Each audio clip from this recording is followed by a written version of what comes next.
If you are watching this, please do comment, like, subscribe, join the notification gang, hit the notification bell, get notifications every and any time I post. Thank you, I appreciate it, and I'm out.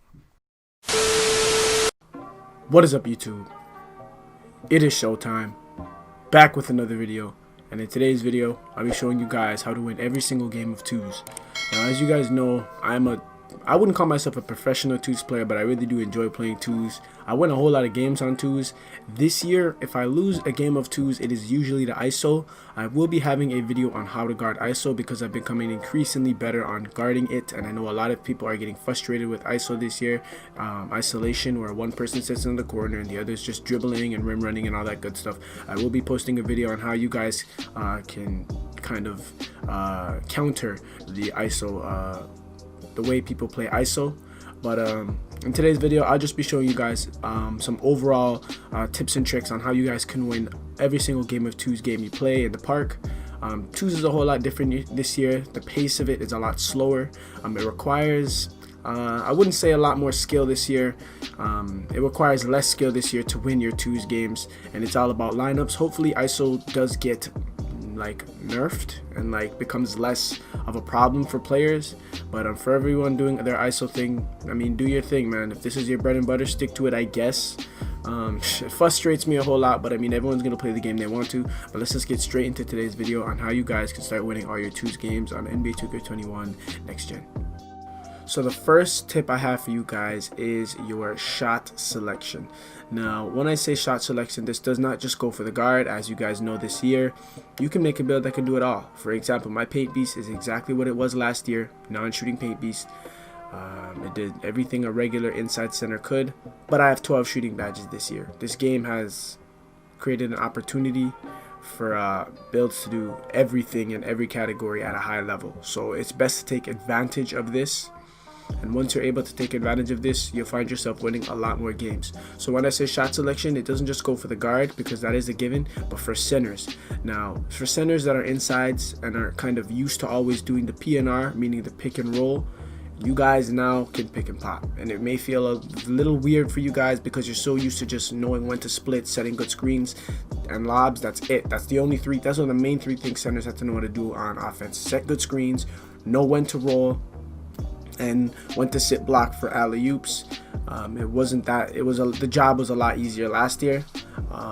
This year you guys have a very big selection, so you guys will now have to learn how to pop. So your judgment of when you want to roll and when you have to pop has to be made. This is kind of a skill that I am still currently in the making of kind of understanding.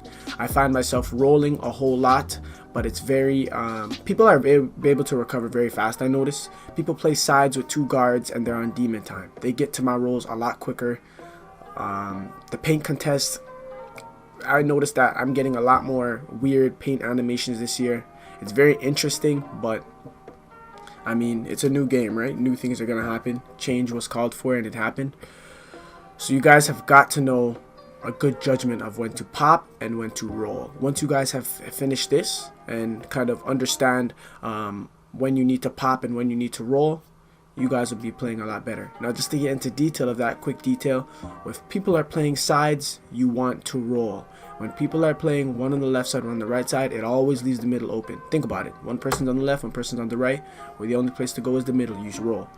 The time you want to play pop, to play the pick and pop, is more to leave your defenders guessing. It's to leave them hanging, like, what is he going to do next? It's kind of a shocker move that you kind of just do. You can really pop at any time.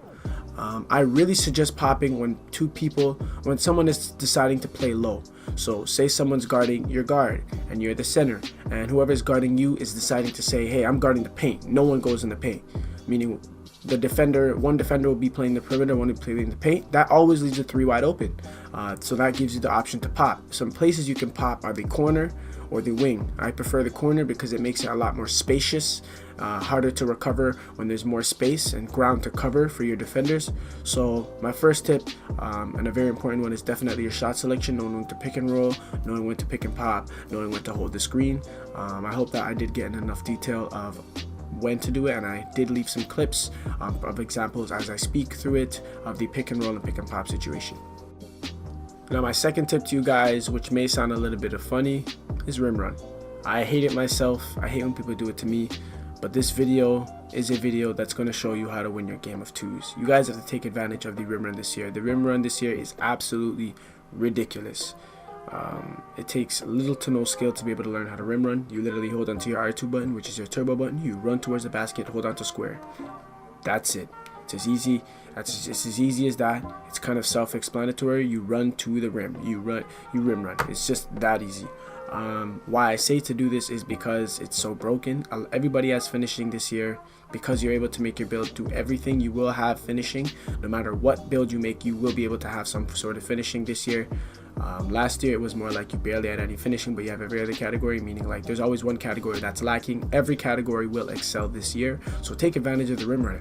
As you guys can see, I reverted back to my old, I will leave a clip, I revert back to my old move a few times where I do a pass fake, the person falls for it, and I run straight to the basket and dunk it. Sometimes I don't need the pass fake. Sometimes you'll pass me the ball, I just run right around him, rim run, and get the dunk. So take advantage of the rim run. Guards too, you guys are going to really love the rim run effect. I say I guess because it frustrates me, but at the same time, in this video it's my job to help you guys start winning your twos games. So take advantage of this and you guys will see that you guys will win a whole lot more games.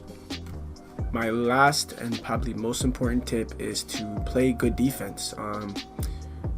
Well, if you think about it, this is twos. You should never, the goal is to never give the opposing team the ball. It's to keep scoring and never stop scoring. But if you do end up giving up the ball, you guys have to have good defense. A defensive setting that I would recommend this year is if you are playing against screens, I would let the guard fight the screens and you play back. I've always gone by that and it's always worked. It just, if your guard is good enough defense, that should work. Still hedge like last year. You should still be hedging. I feel like hedge is becoming less of a thing now more than ever because of the way ISO has changed the game. If you are playing ISO, I will also be dropping a secular video to really get in detail of how to guard ISO. If you are guarding ISO, one should be guarding. So usually how ISO works is one is in the corner, one is dribbling. If you're a big man, how you should play this is, let's say your guard gets beaten off the dribble, your friend, whoever you're playing with, gets beaten off the dribble, you get the paint and your friend goes straight to the corner, and it has to be very fast. You guys have to communicate this, that way it works. So for example, the guard is on top, ISOing, da da da da da. Let's say the guard beats my guard, my friend, whoever I'm playing with, he just rim runs him, he's all the way at the basket. What I'm going to do is I'm going to drop to the paint, leave the corner open, and I'm going to drop to the paint to ensure that the guy that beat my guard off the dribble does not get an open basket in the paint, and my guard will run straight to the corner to ensure that the guy in the corner is not getting the threes. Let me know if that did make sense. I tried to break it down as simple as possible, but if you follow these 3 tips, I assure you that you guys will start seeing an increase on wins on the twos court. The twos court is fairly simple, kind of. It is difficult to play because of all the ISO, but it's easy understanding. Once again, guys, I hope these tips and tricks and pieces of advice that I gave you guys do help you guys start succeeding on the twos court. For those of you who don't have next gen, when you guys do end up getting next gen, you guys can revert to this video on how to win all your twos games. I will be dropping updated videos because there are always new ways to win and score the basketball, especially on the twos court, and I will be uploading them as I see new tendencies in the game happen. So if you guys did enjoy the video, please do like the video. If you like what I'm doing, support my content. All you got to do is subscribe, hit the notification bell, get notifications every and anytime I post. Once again, thank you for tuning in. I appreciate it. We are still on the road to 2,000 subs, and I'm out.